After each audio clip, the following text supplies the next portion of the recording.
Ladies and gentlemen, it's a great pleasure to give these closing remarks after these very successful panels and the launching of these two reviews, the multidimensional country review and public governance review. And I have had a very nice mission with my team here in Paraguay, as was the case last time too. Thank you for your support and for making it such a success. And I'm very pleased also to see that Paraguay's engagement with the OECD enjoys a very broad consensus within the different spheres of the country. I had the privilege of meeting with senior government representatives from both the Cartes and Abdo Martinez administrations, as well as with members of Senate, all of whom reiterated their strong commitment and interest in continuing to adopt and implement OECD standards and good practices. And allow me to congratulate you on this. Paraguay can really count on the OECD to continue these partnerships, and we count on the new government to continue working closely with the organization. The OECD-Paraguay relationship has evolved in the past years, and we are now working closely on other areas too, for example, on implementing the base erosion profit shifting measures in the context of the BEPS inclusive framework. And we are also delighted to have Paraguay as signatory of the Multilateral Convention on Mutual Administrative Assistance in Tax Matters, making it the 119th jurisdiction to join the world's leading instrument for boosting transparency and combating cross-border tax evasion.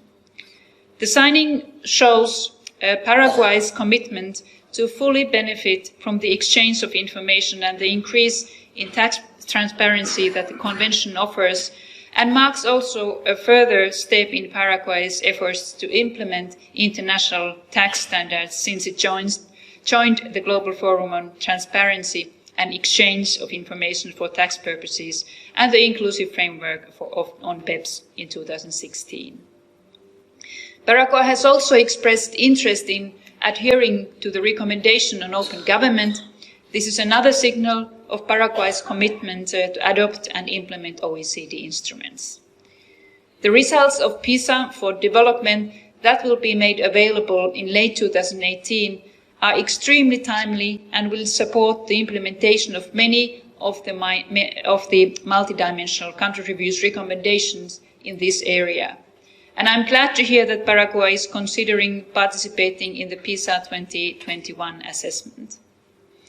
As I mentioned when I was last here in Asunción, Paraguay should make the most of its membership to the Development Center.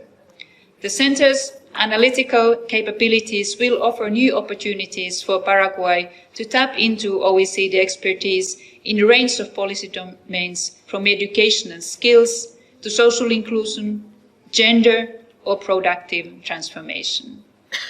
And finally, allow me to congratulate and thank the government for its extraordinary support to the OECD, Latin America, and the Caribbean Regional Programme, and the successful organization of the programme's second ministerial meeting on inclusive social protection systems in Latin America attested to Paraguay's leadership in bringing OECD practices closer to the region. Ladies and gentlemen, the key to any successful reform is implementation, implementation, and implementation, as we always say at the OECD. And I was happy to hear that same word so many times also during the panel discussions. I call on all Paraguayan authorities to start taking action and implement the recommendations of both reviews. The moment at which we gather here in Asunción is most opportune. The newly elected government will take over in August of this year and will hopefully continue the important implementation work. And as I mentioned during the launch of the review, one of the key challenges Paraguay now faces is sustaining appetite and momentum for public governance reform as a means to modernize the state, itself a condition of serving citizens and businesses better. We believe that by pursuing the implementation of the recommendations of the Public Governance Review, Paraguay can indeed create the conditions for greater agility, efficiency, effectiveness and accountability on the part of the public administration. And this will not only bring it closer to OECD standards and practices, but most importantly, it will serve its citizens and businesses better and improve the prosperity and well-being of all Paraguayans. The process of the multidimensional country review continues. Now Paraguay and the OECD will be working together to move from the what to do to the how. The team will be re-examining the recommendations contained in this report and building them into concrete action plans, drawing inspiration from countries in the OECD and in the Development Center. I invite you to build on your intense participation so far and continue taking part in upcoming efforts to design better policies for better lives in Paraguay. Thank you. Para tratar de estar dentro del cronograma voy a ser extremadamente breve.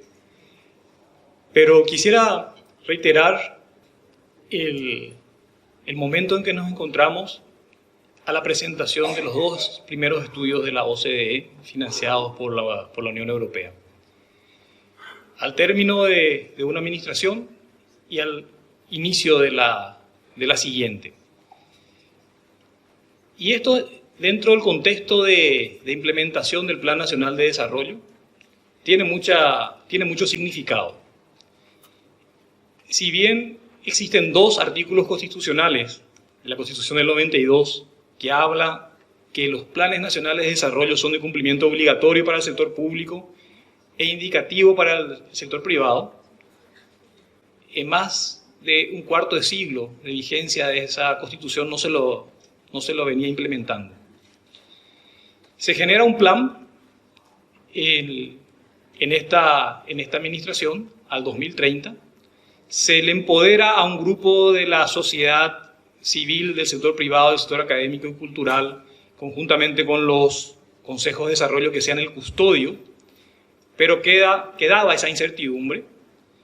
Y cuando escuchamos las palabras del próximo ministro de Hacienda, de que se va a construir sobre lo que ya existe, entonces uno puede pensar cómo se actualiza este Plan Nacional de Desarrollo y se potencia su implementación.